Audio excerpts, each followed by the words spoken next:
Magandang gabi sa ating lahat. Narito po ang weather update sa araw ng Miyerkules, December 6, 2023. Wala naman tayong pinabantayang low pressure area o anumang bagyo sa loob at labas ng ating Philippine Area of Responsibility, pero itong easterlies o yung mainit na hangin na nagagaling sa dagat Pasipiko ay patuloy na umiiral dito sa eastern section ng ating bansa.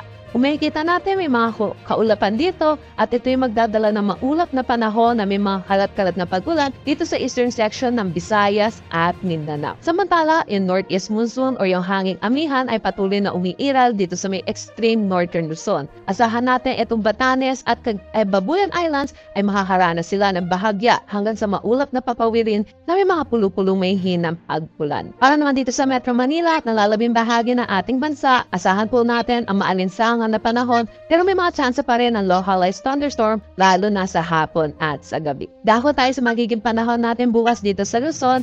Itong Northern Luzon ay makakaranas pa rin ng mga maulap na panahon na may mga kalap-kalat na pagkulan, dulot pa rin itong northeast monsoon. Samantala, para naman dito sa nalalabing bahagi ng ating Luzon, ay asahan natin na magiging maaliwalas ang panahon na may mga chance ng localized thunderstorm.